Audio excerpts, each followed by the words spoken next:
How to service your first SMMA client the right way. So, I was over the moon. I had just landed my first client and I celebrated for 2 minutes. Then reality hit, like a Mack truck. So, I had no clue how to service this client, and I was 15 at the time. I'm 16 now, and I had no experience.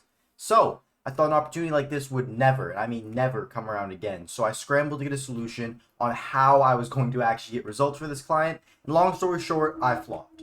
So even though I was trying my absolute hardest, I remembered that I closed this client in the first place using trust and authority that I don't really know what I'm doing. So all I had to do was tell them the truth to get them, so why not try that again? And I mustered up the courage to get on a call with my first client. I took a deep breath and I said to him something along the lines of, hey, I know we haven't quite delivered on the results so far that we were expecting up until this point.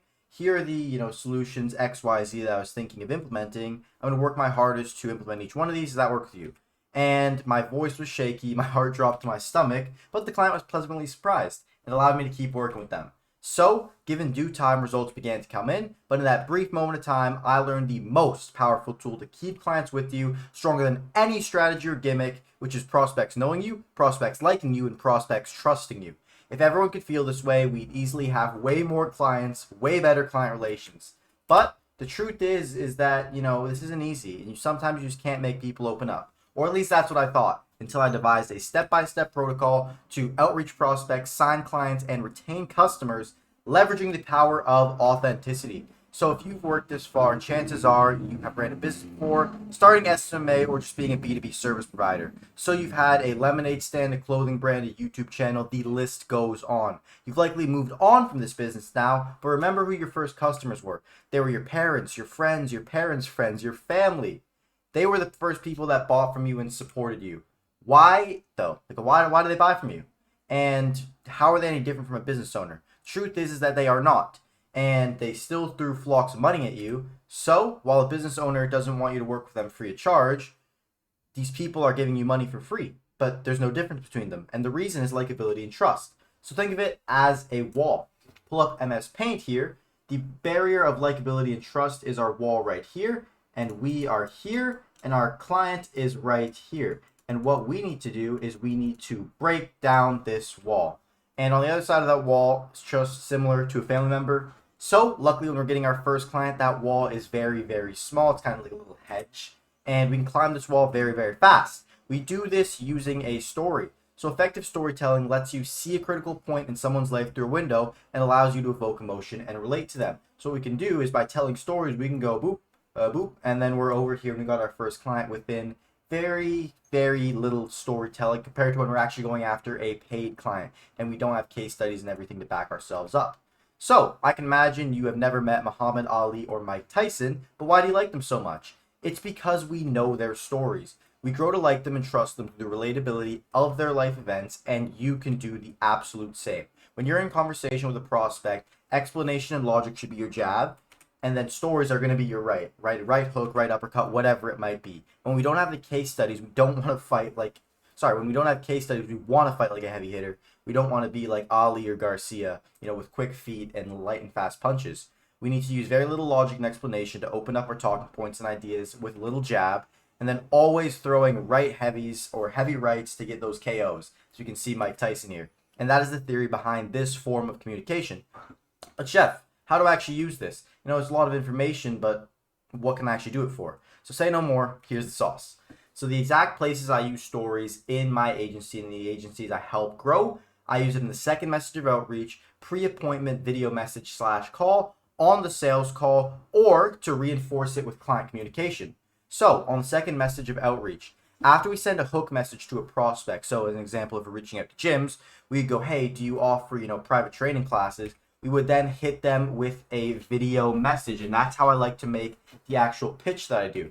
So clear communication along the lines of, instead of just reading this out to you, I will give you an example. So after the hook message, let's say we get a response saying, yes, we do offer private in-person trainings. I pick my phone up just like this and I'd go, hey, full transparency, my name's Alex. I'm just a 16-year-old student, really trying to avoid college and just make some business world explanation and grow and shake hands in business. Was wondering if you'd be interested in having me work for free. If you see results, all I ask for in return is a video testimonial. and I would just record a video like that. Obviously, a little bit more shaky, a little bit more slow with my delivery, but I want to be quick and concise while I'm doing this video. But you don't just say that, right? Show us, as I just did there. And that's how you concisely tell your story in outreach. When you tell your story like that, you might not give them the whole picture, but you can allow them to see the actual situation you're in. And if you're offered something like, hey, I would be wondering if you'd be willing to walk a bit more through the system over a call, you're going to get in a lot more often than not when you actually use this pitch, instead of just sending a voice message or just even doing a text alone. So that's how you use it in outreach, which I would say is the biggest place that you can use it. The next is the pre-appointment message and call. So this is another way I like to do it. So you can either do another video message or you can do a call. I'll do a call example since I did a video one. So it would be something along the lines of, hey Joe, I'm just making my calendar for tomorrow, and I just wanted to make sure we're still on for 3 p.m. tomorrow. Super excited to show you what I got. I think I'm going to be able to complement your business a bunch and work super well with some of your existing systems. Let me know what you think. And then hang up the phone just like that, because it's all about quality, right? You don't want to send someone a voice message saying, friendly reminder, our appointment is at time. That is robotic. It's weird. Think about it like if you're going to ask a girl onto a date or remind them of a date time.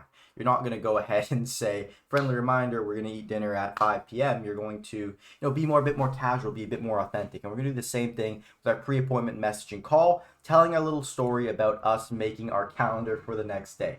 So the second last way is going to be on a sales call. So on a sales call, I like to elongate and just tell the whole life story. So why you started a business, what the consequences of, failing in your business is, and just sell fully emotionally.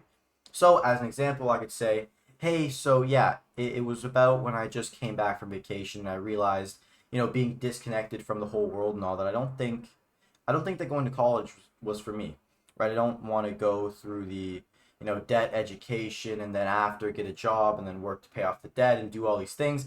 And, I saw this video saying, hey, you can, grow a marketing agency. And then I, met all these people and they started mentoring me. And then I learned how to do all these things, and then just go on with your whole life story. So your current situation, the consequences of you not delivering and breaking out of that situation, along with what you've got for them after you've told that whole story. And that's how I would use it on a sales call. I don't know your story, but the best way is just to, like a journal, just write out everything you have and then take all the meat of that story and then place it onto what's called an indoctrination sequence that you can start practicing and reading over, so that when you actually get on a call with the prospect, you're going to be a lot better, you're going to be a lot stronger. So the final way of using this authenticity is going to be keeping the customer. So constantly giving updates and notifying them of every change via report, either bi-daily or weekly, and use stories to make this less boring. So instead of just going, hey, I made X tweak to thing result, you can go, hey, so I was actually going through our ad results and I saw that this was happening in X situation, so I'm going to make Y tweak to the ad in order to prevent and actually improve the quality of leads, which would be the Z result. And that's how I would go about making changes. I would give a list of these changes bi-daily or weekly, so every other day or once per week. And that is how you leverage authenticity in every aspect of your agency. Let's flash back to the most important one, which is going to be your outreach. So when we're doing our outreach, we're going to do our pitch. So do you offer private consultations? Let's say we're in the gym niche. They say yes. Then we're going to pick up our phone. We're going to tell our story, tell our situation, convey that authenticity, and get them onto a call so we can tell our story on the call, so we can sign them on. And then once we sign them on, tell our story to keep them as a client. And that is exactly how you can leverage authenticity in every aspect of your agency. If you'd like to learn more about the strategies, check out the description below. Got some stuff. It's been real. And yeah, I'll see you guys in the next video.